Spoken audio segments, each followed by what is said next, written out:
Hi everyone, thanks for joining me again. Jonathan Truss, wildlife artist.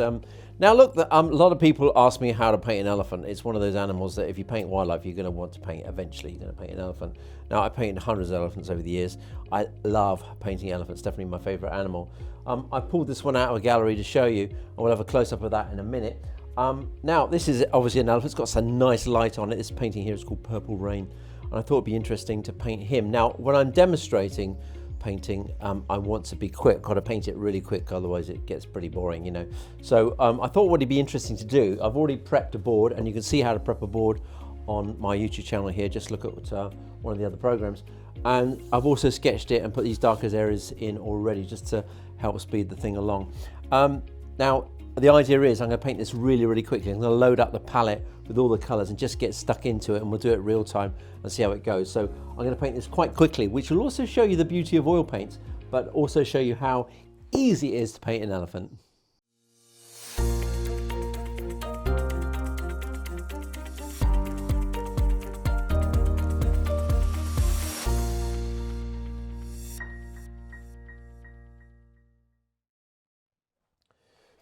Okay, we're going to get stuck into it. I've got the reference that this photograph I took in Savo, a place called Tao, amazing place for seeing big elephants. So I thought we'd paint him. Now, really, I've literally chucked all the colours on the palette here. It's a dirty old palette. I've got some burnt umber orange, some black, some white, and some raw umber as well. And I'm really just going to chuck it on there so you can see how I just get stuck in. If I'm speed painting, for instance, this is really how I'm going to do it. Use quite a lot of paint, so make a bit of a mess and get on with it. So I'll start with the dark areas first. You can see how to prep a board on my channel here. There's a big thing on it, so it's very simple to do that. It literally takes a few minutes, and I suggest you check that out and look at that, because it will save you a lot of heartache. This is a lovely piece of board to work on that I've gessoed up and prepped with some burnt umber and sketched over it and put in the dark areas, so you can see where I am with it as I'm at this stage. So it makes it very easy to paint. I'm putting the dark areas in first. Now I'm going to try and make this a very short video. It's going to be a little bit crude, but you can just get to see how easy it is working with oils. Now this is neat oil paint. I've not thinned this at all yet, and it's quite warm in the studio today, so these paints come out really well. When it's colder, they tend to thicken up a little bit. And if you're working in plein air and you're experienced, you'll know what I mean. Atmospheric conditions can make a lot of difference to how your oil paint reacts, but it's not bad temperature in here today. It's about right, so they're flowing pretty well. Not too hot, not too cold. Dark area around there. Now I keep my reference right here. Now if sometimes I use my iPhone, actually I'll just blur it up and an iPad. A lot of people use iPads, and the beauty with that is you can, or any tablet, you can just zoom in on a part of a painting you're working on to see it. Now that is really is 21st century painting, and I've seen that a lot actually, and it's very useful to do that. No need to get a photograph printed out, because I can't zoom in on the photograph, unfortunately. You just got to see what you're looking at for your reference. It's quite nice to have it stuck there, but it's also quite nice to be able to zoom in on bits when you're working on a particular area. It's very useful. See the eyes, people don't, I've seen it before where people actually paint the eye of the elephant here. You don't need to do that. You just want to put the dark area. There's a dark area under the eye. The eyelid comes over here like that. We know where the eye, the other eye is somewhere over there. We don't actually see that. We just see some of the hairs sticking out. And I'm going to put the dark area here as well. Keep an eye on the light, where the light is. It's always coming in from, where are we? Somewhere over here actually, but as long as we're just copying the photograph and we stray true to that, it doesn't really matter. To me this looks like it's got some raw sienna, yellow sienna in there as well. Sorry, beg your pardon, yellow ochre, raw sienna, some oranges as well, some raw umbers. There's lots going on there, and if you're doing portraiture, then I think it's a mistake to actually mix on the palette. But when you're working with wildlife, in particular any animal with hide, for instance an elephant, then it's really good fun just to get your paint on the canvas and move it around and play with it, because at the end of the day you're not looking for skin texture here, subtle tones and what have you. You just really just you painting elephants here, and you just really just get the paint on there, move it around, see what works, see what doesn't work. That's not to say I'm not thinking about what I'm doing. I really am, but I'm still going to have some fun with the and experiment a little bit and see what works. I'm using that's a nice tip to that. It's a bit knackered, this brush, but that's fine. These early stages, you don't have to worry about it too much. I'm just going to throw the paint on here, just to show you how easy it is to work in oils. Don't be afraid to move that canvas around to make it easier to paint. For instance, I want that edge now right there. I'll turn it around. Here we go. I've just painted that. That's pretty much neat black for the purpose of this. You wouldn't ever find black in nature. You'd have to you mix that French ultramarine and some burnt umber should do it. Give you a nice dark colour, almost black. And you're never going to do this in one night as well. You're just going to have to you layer it up, come back when it's dry, do a bit more. These are fast drying oils, which is great for when you're working like this. And these will dry probably a couple of hours in here. It's quite warm, so they'll be touch dry. You can go back to it and do some more work. Now you want to keep that hard edge there from the reference. You see where that is, because that make it look like it really is direct sunlight on that elephant. Slightly darker in here. I'm going to exaggerate that a little bit. Comes up to about there. And all these little details, while you can do that later, necessary just do it all in one go. Now, I've not used any thinners on this. You can use liquid, which is quite useful, or linseed oil. That's the alternative. Linseed oil will take forever to dry, so I suggest you try liquid out if you're using oil paints. It's absolutely fantastic stuff. Although this is straight out the tube, I'm just mixing it on the palette. It's quite light here. But you never know how light that is until you've got that. So it's all about different values and everything else. Be lighter on top. I'm not going to bother with all the background, by the way, for now. I'm just going to show you how I'm doing this.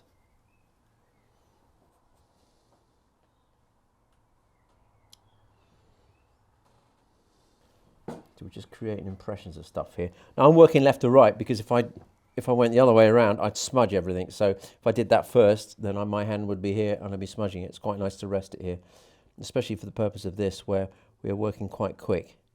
You're seeing this in real time here. So as sketchy as it is, it really is an oil sketch, this. It's not anything more than that. It's just an oil sketch.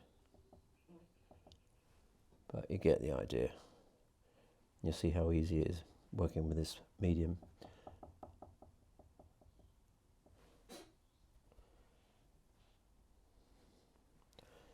Okay, I'm just stick to a limited palette here. I've got raw umber, got some cad orange, a little bit black white, and some burnt umber as well. That's and some raw sienna. Yep. Actually, not raw sienna. It's a yellow ochre, but it's actually quite a dark yellow ochre. Raw sienna will work just fine for this. It's quite nice. And that comes round here. Keep an eye on that reference. Keep looking at it, because if you start getting carried away without actually looking at your reference a lot, then you're going to end up in a mess, because you're having a good time with it. Then you forget, actually, it's got to look like what you're painting. So do keep an eye on your reference. Don't let your hand get carried away. Paint with your head, as I say, not with your hand. Although the more you paint, if you're just starting out, you will find you won't realise, but your hand-eye coordination really improves, much more than you know. You see, I'm not trying to fuss too much with the particular area here. I'm just really just getting this canvas, this board, covered in paint, and you can move it around as much as you like afterwards. There's a little bit lighter up there, looking at this area in here. You can see that. A bit lighter in there as well. while that is light, I'm going to do the light areas. It's kind of light up here as well. Don't want to come down here though. Instead of wiping my brush, that'd be a waste. You might as well just find an area that needs that colour that's on it and pop it on. If this goes on too long, I will cut the video, and then we'll come back a bit later. But basically the whole process is what I'm doing here. So hopefully we'll do it almost in real time.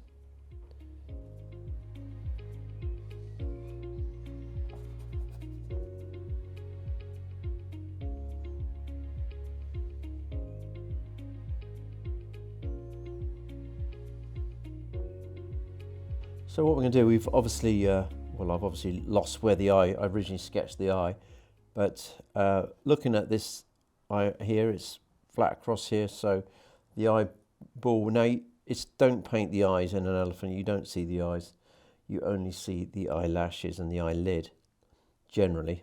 That's not always the case, but if you start putting an flash of light in here, it'll look ridiculous.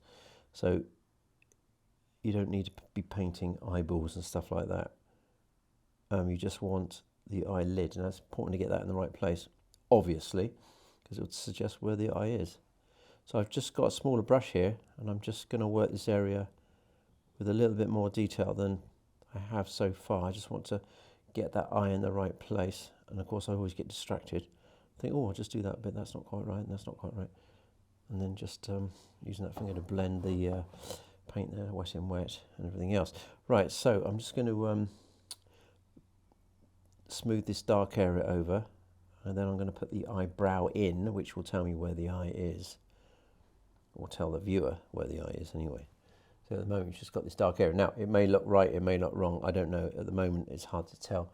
It looks a bit odd to start with because this is too straight here. This kind of comes around here a little bit, but we can play with that later on. At the moment I just want to get this eye socket right. And if you don't like it, well, the beauty of oils is you just wipe it off, or you can just go over it. It's drying pretty quick anyway here. It's nice and warm today. Right, so that's all the dark areas in around here. Now I'm going to put this light area in of the eyelid. It only take 1 second and literally one sweep of the brush, and it'll be in if you get it in the right place. So let's have a look. So it's about there.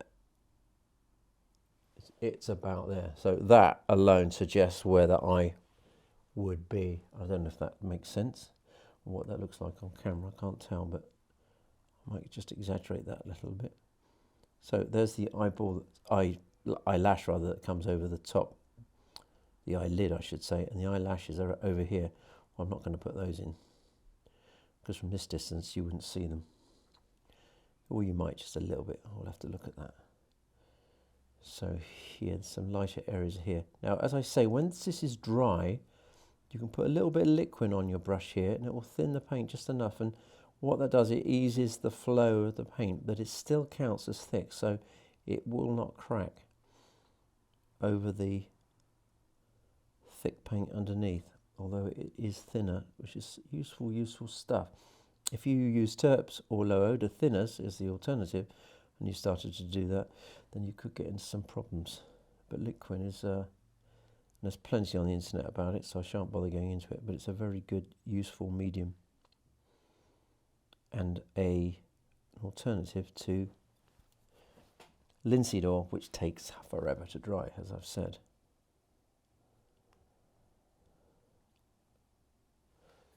Right, coming together slowly. Let's carry on with the other side. Change brushes again. Back to my bigger brush. Chuck some oil paint over here. Oh, it's a bit dirty, that. Doesn't really matter, but don't really want any black in it. Let's have a look what we've got. It's quite light down here. And quite a bit lighter up there. Quite light up here, obviously. Oh, that's quite dark there. It's darker under here again. Actually, I don't like that. It shouldn't be there. So that ear comes around here, and it's the same on the other side. So somewhere in there, that's where I'm going to put it.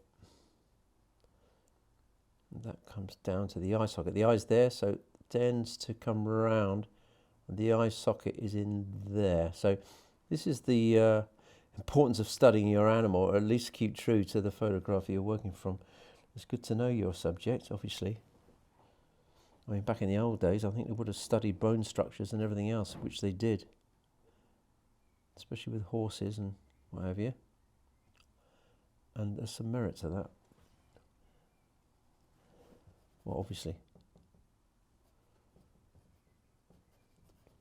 I've been very, very sketchy here for you, just to do this as quick as possible. We are practically real time here. This is taking, what, I don't know, 15, 20 minutes, something like that. Now, if you fuss in putting all these dark areas in first, well, that's fine, but it's easier just to put the dark areas after you've laid all those colours down, because the colours aren't there. I mean, they're all over the place on an elephant, so you'll find it easier. I try both ways. I mean, I've only got this hard edge here just to show you where the edge of the elephant is and to remind myself. Important to keep that edge quite straight here, though. I know they said there's no straight edges, but actually the straighter edge that is will suggest a harsher sunlight. You know, sharp shadows create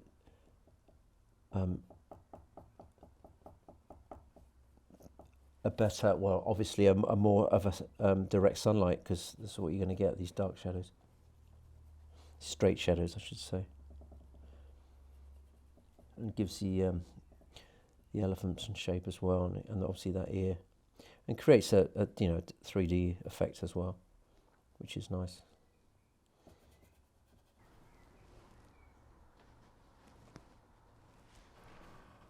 The difference between this leg and the trunk you can't actually see on the reference. It's kind of like it all blends into one, so if that's what happens, then don't worry about it, because as long as it looks like the reference, it's all right. It's the end result we're looking at.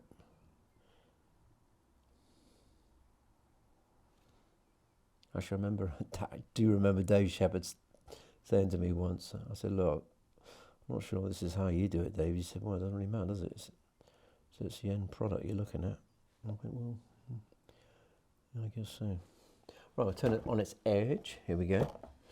Now, if you've got a separate piece of reference and it's stuck to a different place, turn your reference around as well, because it's useful to see it in the same place. But actually, it's stuck to my board here. Doesn't really matter. Right, I'm just going to go up and do this edge here. Keep an eye on that photograph, though. It's quite light in there. Comes down, it comes around. It's very difficult to, I'm trying to paint an animal that I'm very familiar with here, so I know where those eye sockets are. And when you're working like this, you can't actually see where it is. So good lesson is to, and I know they used to do this in some classes, not that I've ever had an art class, I haven't, but they used to paint something from a photograph, but turn that photograph upside down. So you're working, in other words, you have to obey that photograph, not what you think it looks like. But with me, I can't do that. I like to see things the right way up. I've only done this now because it's convenient to paint this edge, but I don't know whether that's the edge or that's the edge. I can't even tell. So I'll turn it up again in a minute and we'll have a look. Because I could look at this, and I don't know. I can't really work like that. It's very difficult for me. I like to have things the right way out, but it is easier to paint, to get an edge when it's on its side like that. Now, what I can do at this stage, and I'm going to do while you're there, while you're watching, I've got my phone out. I'm going to take a photograph. Oops, sorry. Turn that around to you. I'm going to take a photograph of this bit here now. Because I've painted this, my eye accepts it's okay. Something doesn't look quite right here. Now, if I take a photograph of it, like I've done there, I go down into the photo. What we do, we edit, and I'll reverse it. Now, when I was 30 years ago, I didn't have this. I actually got the mirror out, and I'd have a look, or I'd get it out and have a look in the mirror in the hallway or whatever, just to see whether that's right or not. And your brain sees that image for the very first time. I've seen that now for half an hour. That's the first time I've seen it. So I can see whether things are right or not. Well, to me that looks too straight there, and that's annoying for starters. So this has got to come in here, got to come round to give that whole thing some shape. That's the first thing I noticed, which I didn't notice until I saw it reversed. I'm not looking at a finished product here or anything like that, or finished painting. I just think getting stuff in the right place and the right shape and the bone structure, that does not look right. And yet to my eye, I can tell something's not quite right, but I don't know what. But when you see it like that, you know, for instance, I can see that sticking out too much here, and this comes around here. You don't know so much on that. So now I've seen it in reverse. I can see what the problem is, and I can come back and sort it out.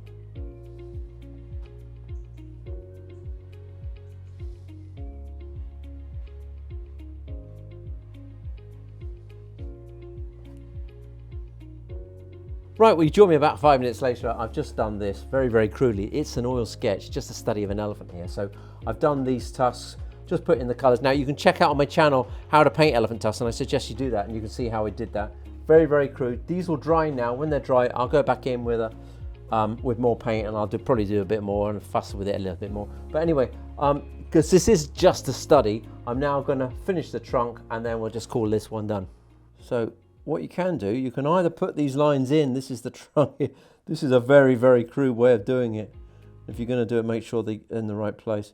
Or what a lot of artists will do, and what I will generally do as well, is I'll put this in here roughly in the right place, and then I'll come back with highlights, and I'll splodge in some highlights here to give the impression of the trunk. You don't really want to be just putting lines in, because it really isn't like that. There's no straight edge here. They're all over the place on an elephant trunk. But for the purpose of this study, this is absolutely fine. This is what I'm doing. This one comes down here a little bit more of a soft edge there.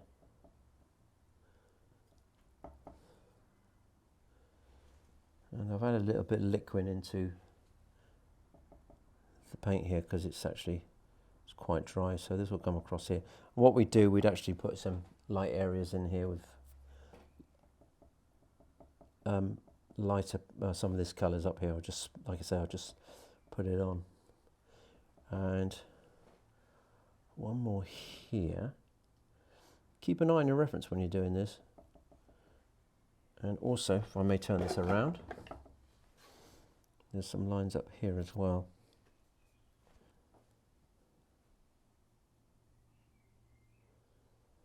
I'll probably add some more paint into that in a minute. This comes up here as well, right about here. Get a nice flat edge on that brush. That'll help you. And as I say, if that doesn't go into that wet paint, then thin it a little bit, which is what I'm doing.